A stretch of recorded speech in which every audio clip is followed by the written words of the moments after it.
One of the things we often see within the recruitment process are differences between the way that larger companies employ new recruits versus smaller companies. There is this notion that smaller firms, IFAs in particular, will find it very difficult to train someone as an apprentice, for example. There's the notion that it's very expensive. What do you think we can be doing to change that?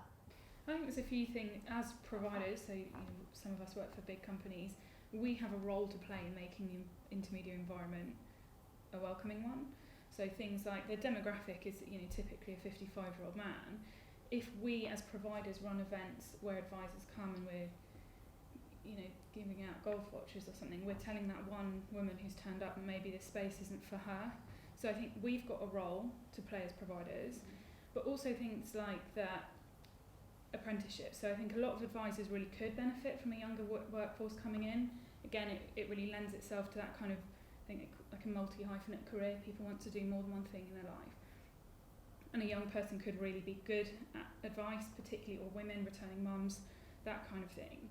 And I think advisors typically perceive it as a challenge to get a younger, or it's expensive, the infrastructure, the training to have an apprentice.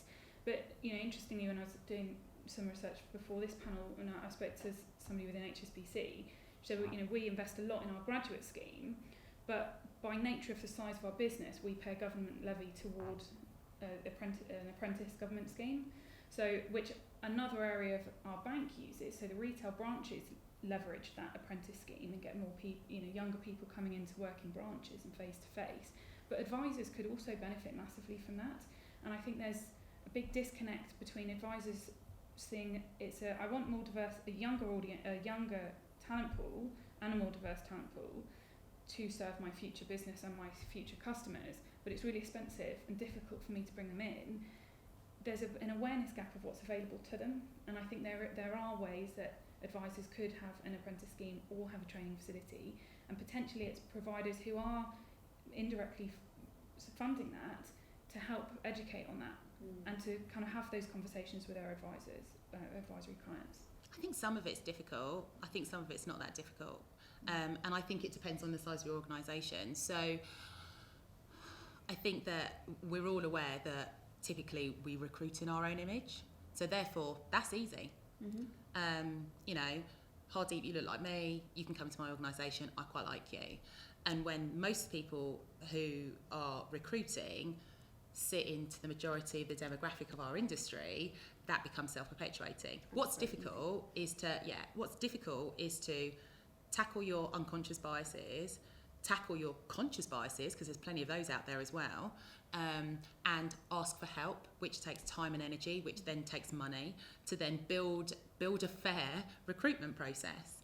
Whether it's blind CVs or balanced shortlists, or speaking to your recruiters who will bring you talent in the door and say, this is the sort of person we're looking for, this is the talent we want to get in. Whether it's within your organisation building decent returners program for people that have taken parental leave, whether it's men or women coming back. But also we have returners programs that looks at, because we're looking at the future generation, we've got young people come into our business that have no interest in doing a 3-year graduate program because they might want to work for a year, then go off on a gap year and come back. This is the impending talent that's coming into our business, and this is what we need to be ready for. So the traditional 3-5-year graduate program where you rotate might not work for a younger person coming to the organisation. So how do you build it? How do you become relevant? That's really, really important. And also, how do you bring that talent that's come back from a career break, whatever that career break is, whether it's parental or, we've got a lot of people in the sandwich generation looking after older parents as well as younger children, or people that just want to work flexibly, coming back into the organisation and still being relevant, being able to pick up their career again and move it forward, and using that as a platform to move and to bring diverse talent in and to stretch them forward. And that's not easy, but we've got to figure it out. And that's what can sometimes, decent returners programs, that they can be quite expensive, but it's an investment that's well worthwhile the organisation making if their diversity strategy is not just an appendage to their overall strategy. If it's integral, then it needs to take priority along with all the other things. And it needs to have a plan. It absolutely needs to have a plan and a target. Here we go, I'm going to get controversial. And a target. You know, I'm not told, Rose, I'd like you and your team to write as much business as possible, without any sort of like measures and criteria against that. So therefore, if you really, really want to have a diverse workforce, attract young talent, bring women back from career breaks, you'll put some targets and measures around that to know if you're achieving it. And I guess one of the issues is also making sure you review it consistently as well, because as you say, the normal graduate programs, which might have been there for 10 years, they're going to consistently change. You know, young people are very different, and if you're recruiting from a more diverse pool, they're going to want different things. Absolutely, I think it's really, really important that we understand and look at the infrastructure we have today and look and say, is that going to serve us tomorrow? And I think there are changes being made. You know, I look at my organisation. We've made. You know, we have a really good apprentice program. We make sure we keep rotating people. We talk to them. We keep improving them. So the review piece kicks in there as well. But it tends to happen at the entry level, and sometimes it's reviewed right at the exec level, but you've got this massive chunk in the middle, and that for me is, I think, where most of the talent is at risk. I think for the smaller boutiques in asset management, it is quite a challenge, because, you know, typically they may only be hiring, I'm thinking about entry level, you know, 1 or 2 people a year in, say, revenue generating roles.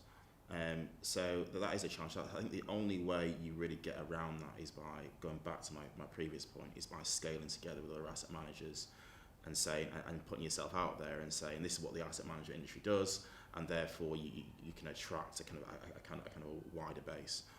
On the advisor side, we are seeing some interesting trends. We are seeing, you know, bespoke, either, you know, gender-related advisors. Advice that focus more on, you know, millennials and so on and so forth. I think that those new startups are really quite interesting, because I do think that if the existing advisory industry doesn't change and doesn't try to recruit more millennials, a more diverse client base, people will vote with their feet. And, you know, I don't want to be advised by an advice company that doesn't have any diversity at all. So I won't be. So I think that's what will happen, and I think that when that does happen, then you're almost forced to change. I feel like there needs to be sort of like a cultural shift within organisations. I think that, so I it's kind of financial services but banking. I banked with a major retail bank previously, and I bank with Monzo. Moved my salary to Monzo. And the reason why is because I felt like I had a bank that wasn't necessarily just trying to offer me a service, but was trying to really sort of help me. I feel like we were going on a journey together. And I feel that within sort of looking at sort of organisations like Monzo, there's a real attraction amongst younger people to work there relative to maybe other companies within financial services. And that's because I think there's almost a feeling that you could be yourself within that organisation. Looking at some companies, not boring money, because we sort of still start up and sort of have that culture. But there are a lot of people that would do jobs that do not require them to necessarily see clients on a day-to-day basis, but yet they're required to dress a certain way, perhaps. For what reason? There is no real justification for it. That's a really important point, that whole value exchange piece. You know, if you think that you can bring value to an organisation, who you know, what your network is, how you communicate with people, whatever it is, in order to do your job, and that organisation likes that you bring all of those things in your own authentic way, then that's perfect. When you feel that you have to push yourself as a square peg into a round hole in order to do your job, that's when that peg pops out and you vote with your feet. So I think an awareness around that, you know, we don't all want to be in a uniform trying to do the same job, and delivering the brand of the company in that way. We want to deliver the brand, we want to represent the company and do the job we're really good at doing in our own way, and being loved for doing it that way. Because it's energy draining, isn't it? Oh, When, you know, come in 100. every It's exhausting. It's exhausting when you have to just put on a mask every day, or try and be something, or think I'd better not do it that way because they probably won't like it. I think we always say millennials really seek purpose in their role. I think everybody seeks purpose in their role, and you know, we're extraordinarily privileged to look after other people's money and help them meet their goals. But the client-facing parts of financial services are the minority.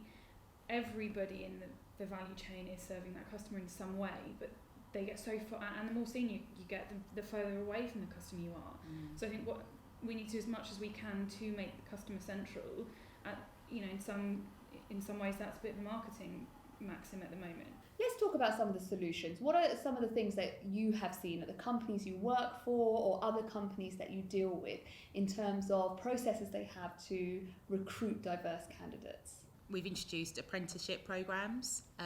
So, you know, the requirement of graduate qualified, you know, we don't have that. It's just kind of like, we kind of like dig into the talent. We've gone back earlier and we do financial literacy in schools and showcase kind of like the plethora of roles that there are within like an insurance company, different types of insurance, different kinds of asset management, platform, the whole piece.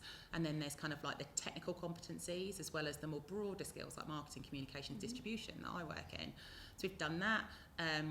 We've also really worked hard around our flex working program. Another thing that we do is we advertise all of our roles part-time, which is a massive thing that we did from this year, which means that we immediately don't exclude predominantly a lot of women. Absolutely. And we have people at very senior grades within our organisation job sharing as well, so role modelling that behaviour, and we have our exec as well role modelling sort of like a really good work-life balance. Now, you know, if you can really empower your ERGs, they can actually help to drive policy within your business. And I chair the co-chair the employee networks group within Elgin, and you know, we do really try and empower those groups to really drive change within the organisation. I think one other thing we mentioned around diversity in senior and revenue generating roles. Actually, if you look outside of revenue generating roles, diversity actually tends to be sometimes a little bit more.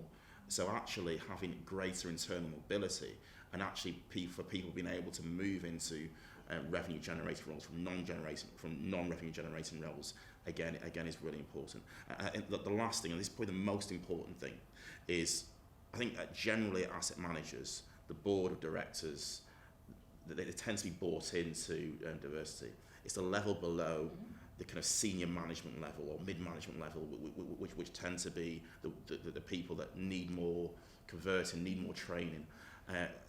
We've really tried to focus on that level by doing things like roundtables and saying, actually, you know, for the white senior male at 50 years old, you know, what are the challenges that you have with diversity? Is this making you feel alienated? And I think only then can you really change a culture and really get everybody to come along with you.